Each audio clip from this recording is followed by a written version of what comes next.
Assalamualaikum warahmatullahi wabarakatuh. Perkenalkan, nama saya Wahyuni Kamelia, NIM C0B0180023 dari D3 Administrasi Perkantoran 2018, Universitas Jenderal Sudirman.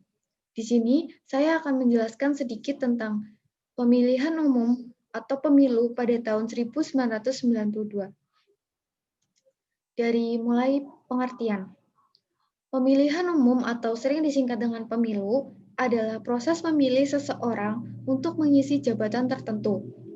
Jabatan tersebut beraneka ragam, mulai dari jabatan presiden atau eksekutif, wakil rakyat atau legislatif, di berbagai tingkat pemerintahan sampai dengan kepala desa. Sedangkan pengertian menurut Ali Murtopo, pemilihan umum adalah sarana yang tersedia bagi rakyat untuk menjalankan kedaulatannya dan merupakan lembaga demokrasi. Kapan dilaksanakannya pemilu 1992? Pemilihan umum tahun 1992 adalah pemilu kelima pada masa Orde Baru dan yang keenam dalam sejarah Indonesia sejak kemerdekaan.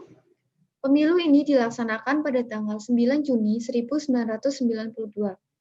Sistem pemilu yang digunakan pada tahun 1992 adalah sistem yang sama dengan sistem yang digunakan dalam pemilu tahun 1987, yaitu menganut sistem proporsional dengan variatif part list, perwakilan berimbang proporsional dengan stelsel daftar. Azas-azas pemilu tahun 1992, yaitu langsung, umum, bebas, dan rahasia atau sering disebut dengan luber. Langsung di sini berarti pemilih diharuskan memberikan hak suaranya secara langsung dan tidak boleh diwakilkan oleh siapapun. Umum berarti pemilihan umum dapat diikuti oleh seluruh warga negara yang sudah memiliki hak suara. Yang selanjutnya yaitu bebas. Berarti pemilih diharuskan memberikan hak suaranya tanpa ada paksaan dari pihak manapun. Yang terakhir yaitu rahasia. Berarti suara yang diberikan oleh pemilih bersifat rahasia hanya diketahui oleh si pemilih itu sendiri. Yang selanjutnya yaitu Badan Penyelenggara Pemilu. Struktur organisasi penyelenggara pemilu tahun 1992 sama dengan struktur organisasi penyelenggara pemilu tahun 1997, yaitu terdiri dari PPI, PPDI, PPD1, PPD2, PPS, Pantarlih, dan KPPS, serta PPLN, PPSLN, dan KPPSLN.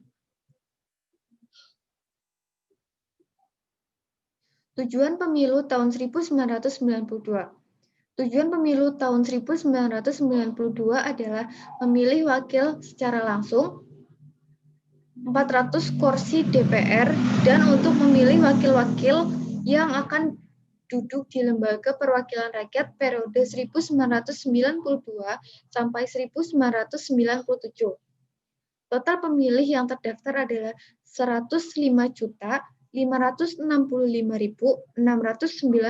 orang dengan total suara sah yaitu 97.789.534 orang.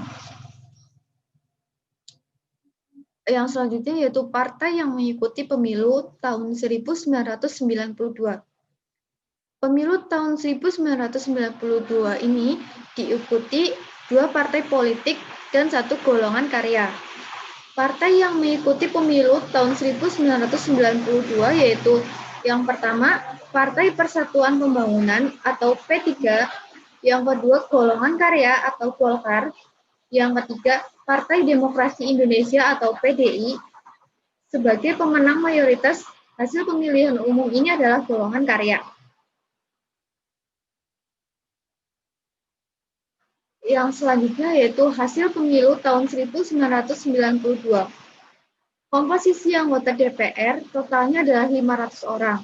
Adapun susunan keanggotaan DPR tahun 1992 sampai dengan 1997 adalah Ketua Wahono, Wakil Ketua Profesor Dr. John A. Katil, FKP, Wakil Ketua Majen TNI Sutejo Fabri, yang keempat Wakil Ketua Haji Ismail Hasan Materum, SH, FPP, yang kelima Wakil Ketua Dr. Andes Suryadi, FDI.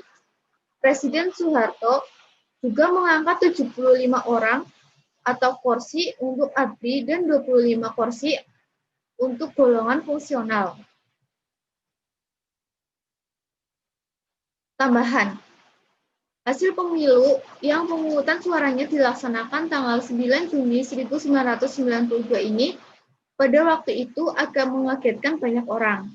Sebab perolehan suara Golkar kali ini merosot dibandingkan pemilu pada tahun 1987. Kalau pada pemilu 1987, perolehan suaranya mencapai 73,16%, pada pemilu 1992 turun menjadi 68,10% atau merosot 5,6%. Penurunan yang tampak nyata bisa dilihat pada perolehan kursi, yakni menurun dari 299 menjadi 282 atau kehilangan 17 kursi dibanding pemilu sebelumnya. P3 juga mengalami hal yang sama, meski bisa menaikkan kursi dari 61 pada pemilu 1987 menjadi 62 kursi pada pemilu 1992 ini. Tetapi di luar Jawa, suara dan kursi partai merosot. P3 memang berhasil menaikkan perolehan 7 kursi di Jawa, tetapi karena kehilangan 6 kursi di Sumatera, akibatnya partai ini hanya mampu menaikkan 1 kursi secara fungsional. Cukup sekian penjelasan dari saya. Kurang lebihnya mohon maaf. Sekian dan terima kasih. Wassalamualaikum warahmatullahi wabarakatuh.